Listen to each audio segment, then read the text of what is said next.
Bueno, primero que todo, muchas gracias por asistir el día de hoy.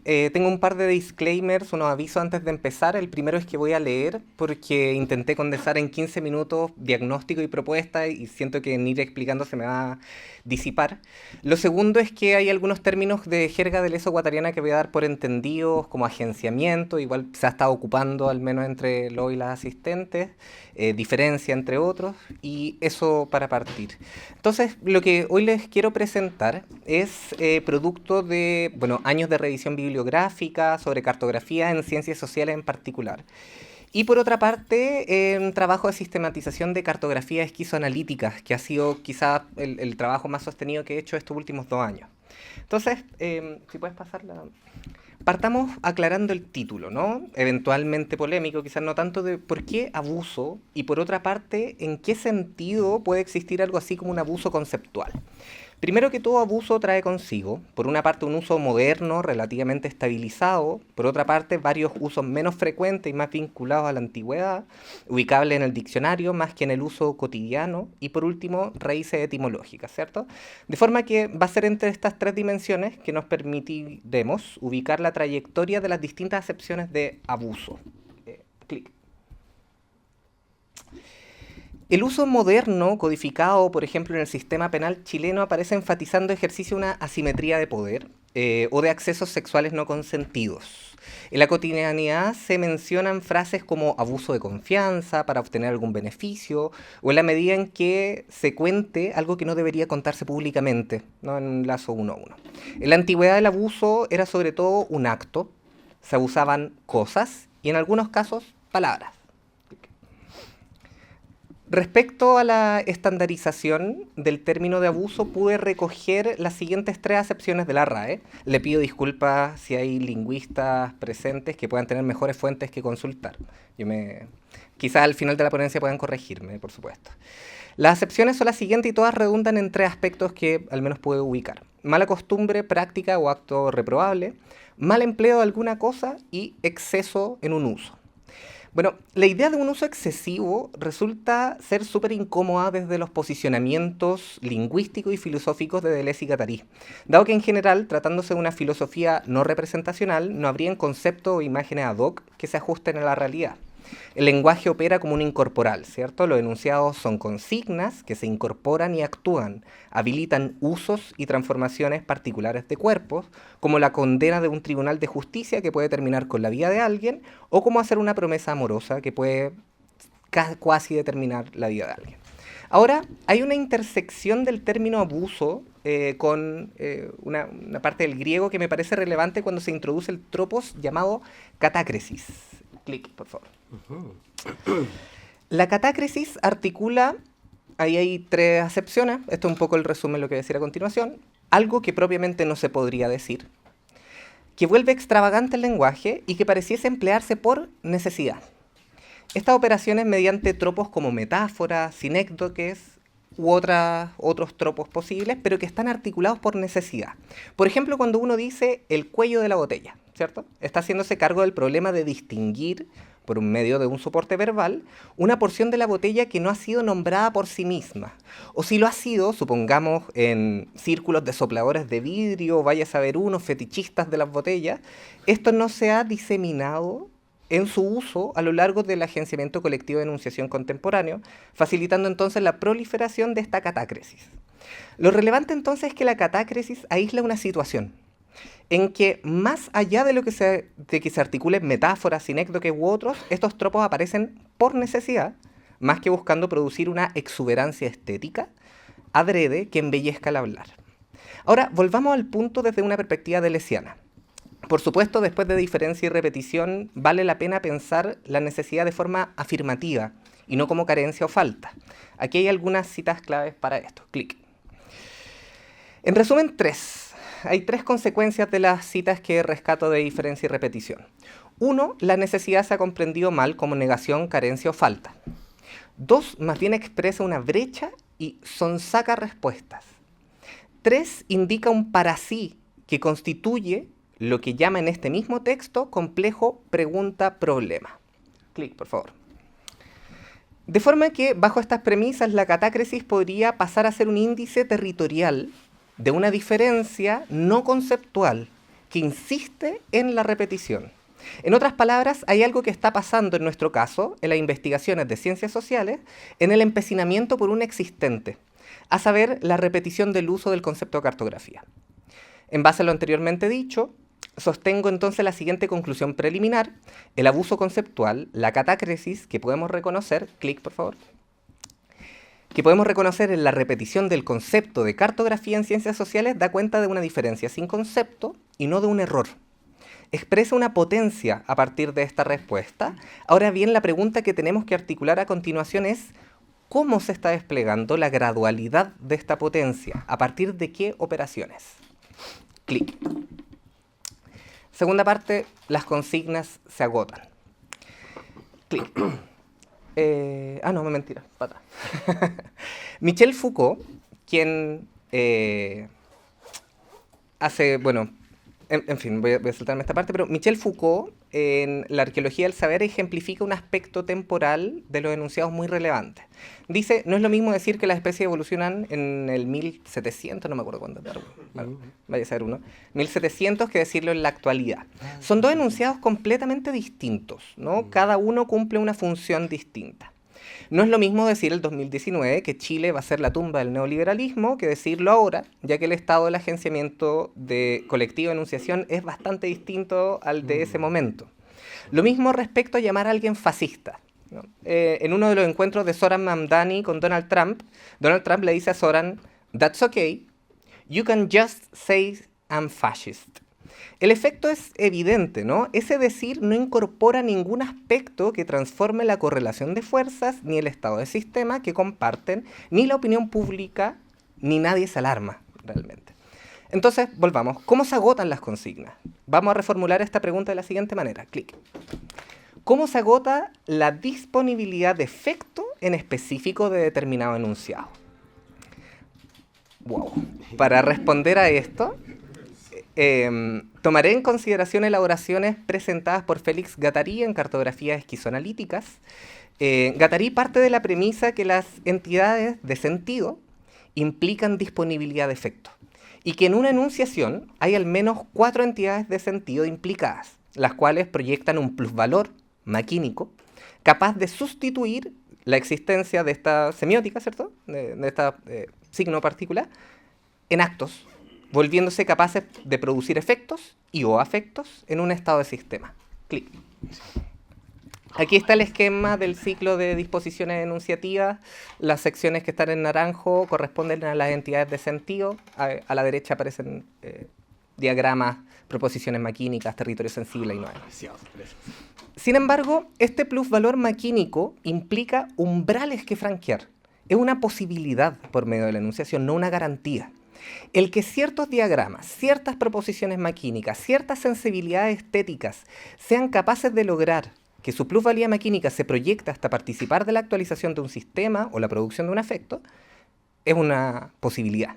La creatividad inventiva de las distintas proposiciones maquínicas, es decir, mezclas de heterogéneos, es prácticamente infinita, pero la posibilidad de que estas proposiciones sean articuladas en un agenciamiento en específico es restringida. La forma más simplista de verlo, por ejemplo, en el caso de un mal diagrama. Por supuesto que uno puede construir una casa sin radiar, o una casa de 2 pisos hecha por completo hecho el one, en un país sísmico como Chile. Pero lo más evidente es que estas proposiciones no van a ser articuladas sino como una mera ficción literaria, a lo mucho, y que no se van a producir efectos semióticos asignificantes, como por ejemplo, mover millones de pesos desde una inmobiliaria o desde un gobierno para llevar a cabo ese proyecto. Ahora bien, ¿cómo operacionaliza Guattari un diagrama? Clic, por favor. Es feo el esquema, pero también funciona. Genial. Aquí, este es el diagrama de un candado, ¿ya? No se nota, pero él lo es. Aquí hay un diagrama operacionalizado por Guattari que se compone de 1. La definición de perfiles necesarios para un efecto, orificio llave. La constatación de umbrales de efectuación, una zona de eficiencia en un continuum, que es perfiles más un movimiento rotativo. Y 3, la descripción de estos efectos legalizados, es decir, va a pasar esto. Se va a abrir el candado. Estos perfiles posibles de llaves, por supuesto, traen variaciones infinitesimales. Eventualmente uno puede colocar una ganzúa y no una llave, pero no refieren a un territorio en específico en su singularidad, sino a ciertas formas abstractas, destacando la operación de abstraer, ¿cierto? Uno de los ejemplos que da Félix Guattari, el de las máquinas voladoras de Da Vinci, las cuales, a pesar de existir como diagramas funcionales y bien elaborados durante siglos, tuvieron que estar en un estado de espera, dado que el agenciamiento colectivo de enunciación no se articuló a vectores o procesos que los potenciaran, como fue posteriormente el comercio y la guerra. Es por esto que un diagrama requiere de al menos dos consideraciones. Por una parte, evaluar la elaboración de conjeturas coherentes con un estado de sistema. Yo podría diagramar bajo la conjetura de que puedo saltar 4 metros y que podría subirme, entrar al Museo Británico y robarme el Moai y cargarlo en mi espalda, pero esa conjetura es pésima y llevaría a un fallo el acto asociado a ese diagrama. Entonces, por una parte, la evaluación de la rigurosidad de las conjeturas y por otra parte, proyectar forma en que estos diagramas se introducen o se implementan en un agenciamiento colectivo de enunciación. Y en último término, las cartografías implican estas tres operaciones, por favor. Evaluación de la rigurosidad anexacta de las conjeturas, digo por qué anexacto, de las conjeturas a partir de las cuales se elaboran diagramas, la prefiguración de un medio de inscripción de los diagramas para su uso como aparato de orientación prototípico y la analítica del agenciamiento colectivo de enunciación para proyectar un programa de distribución e implementación efectiva de estos aparatos de orientación. El término aparato de orientación lo he extraído de Sara Ahmed, pero lo redefino para esta ocasión como el medio material por el que se distribuyen diagramas, uno o varios, para su uso. En resumen, propongo lo siguiente. Clic. La cartografía puede ser definida como el conjunto de operaciones necesarias para diagramar un estado de sistema y proyectar transformaciones por medio de un aparato de orientación y un conjunto de actos aún no formados. Teniendo en consideración lo anterior, podemos responder la pregunta respecto a la disponibilidad de efecto de las entidades de sentido de la siguiente manera. Esta disponibilidad de efecto se agota por 1. La falta de rigurosidad para conjeturar, 2. La imposibilidad de llevar a cabo traducciones y 3. Por la obturación o reincorporación de estas entidades de sentido en otros regímenes anteriores. Como cuando uno dice el neoliberalismo es lo mismo que el liberalismo, hay algo que se reterritorializa y no permite expresar la diferencia propia que está en haber creado la idea de neoliberalismo. Clic. Tercera parte, cartografías potenciales. Entonces, la crítica a la usabilidad de las investigaciones ha sido trabajada ampliamente desde hitos como La miseria de la filosofía, ¿cierto? En Marx, en adelante, con énfasis más éticos, más epistemológicos, pero en ambos casos marcando la radical desconexión de la investigación respecto a la usabilidad de sus producciones. Clic. Incluso desde la derecha, hoy en día el presidente electo ataca la producción de libros por ser incapaces de producir trabajo. Pero la izquierda también ha denunciado formas extractivistas de producción de conocimiento. Uno puede pensar en el caso de la psicología y particular del psicoanálisis con el extractivismo trans, ¿cierto? Por otra parte, la antropología prácticamente la disciplina completa, pero no es tan así, es una broma. Es debido a esto que me parece útil y relevante considerar esta catácresis de la cartografía en ciencias sociales para desplegar aún más el campo problemático desde el que emerge la cartografía. Es importante recordar que antes de ser una disciplina vinculada a la geografía fue primero una práctica inorgánica o adisciplinar, uno podría decir. Se hacían cartografías de territorios para hacer asentamiento humano, se cartografían flujos para navegar, se cartografían ciudades para asediarlas o para escapar de una prisión, etc. No se trataba de un estudio científico, pero sí tenía una rigurosidad que junto a Santalla, de la topología conceptual como práctica de la ontología, deberíamos considerar como rigurosidad anexacta. Clic. Esto implica regirse por los principios mínimos de la proyección de transformaciones de cuerpos que da la topología, es decir, mantener la integridad de la unión y la intersección de todos los puntos proyectados en una transformación. Por supuesto, a mayor cantidad de variables, mayor dificultad. Sin embargo, de eso depende la usabilidad de un mapa. Si tiene un mapa hipersaturado, ¿cuál es la usabilidad que tiene eso para alguien que tiene que estar huyendo de la policía, por dar un ejemplo, ¿no? ¿Qué hacer? En concreto, reapropiándonos del problema inmanente de la cartografía, pero también del design thinking. Hay una cuestión muy del marketing que en realidad son las metodologías ágiles y el UX, que también está muy de moda en distintos lugares. Hay dos ciclos iterativos provenientes del design thinking que podríamos adherir a toda investigación que intuitivamente se haya asociado al campo problemático de la cartografía. A saber, clic, un ciclo de evaluación de usabilidad con usuarios, un programa de implementación. No es más complejo que eso. Cuestión que ya estaba proyectada en Sobre algunos regímenes de signo en 1000 mesetas, cuando distingue 4 traducciones que involucran a la cartografía como labor del esquizoanálisis. Calco, diagrama, mapa y programa. Clic. Ahí está. Hace el cálculo de las semióticas mixtas en la componente generativa, hace el mapa transformacional de los regímenes, hace el diagrama de las máquinas abstractas y hacer el programa de los agenciamientos que distribuyen el conjunto. Es el conjunto de la pragmática y dice la tarea de la pragmática o el esquizoanálisis, hace esa equivalencia. Entonces, para ir finalizando y en vista del tiempo, les quiero mostrar la gradualidad en la que el concepto de cartografía puede llegar a incidir en las investigaciones a partir de 4 perfiles. Cada uno está definido por la mayor inclusión de operaciones que buscan responder al problema pregunta cartográfico propiamente tal. Clic, por favor.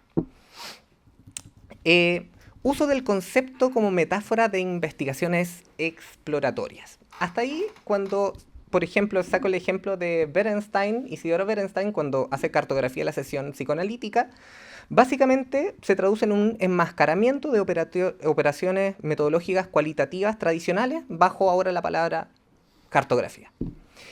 Luego tenemos el uso del concepto como un índice de presunciones epistemológicas y o éticas, donde yo, con todo el respeto del mundo, ubico a Sueli Rolnik, porque en cartografías sentimentales hace una serie de consideraciones respecto a un conocimiento situado, no positivista, eventualmente participativo, crítico, contracultural, pero sin que haya una elaboración efectiva de un aparato de orientación.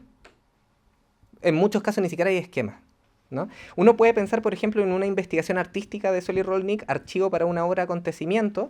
Rolnik hace 65 entrevistas, siendo un trabajo empírico súper importante, pero en estricto rigor eso podría haber sido articulado por psicología social de la memoria u otro marco problemático realmente, sin desmerecer todo el desarrollo conceptual, pero es hasta dónde llega la cartografía. Luego tenemos otra operación, otra estrato, ¿cierto?, donde hay más operaciones incluidas, que es el uso del concepto como índice de producción de esquemas. Hay un ejemplo cortito. Adele Clark trabaja sobre el Grounded Theory y desterritorializa y dice necesitamos otra metodología que el análisis situacional, y ahí llegan a hacer esquemas. Y aquí también incluyo a Guattari, porque Guattari elabora una cantidad súper importante de esquemas que son muy relevantes, que yo rescato mucho, pero de implementarlos, de utilizarlos, de pensar en usuarios, nada, ¿no?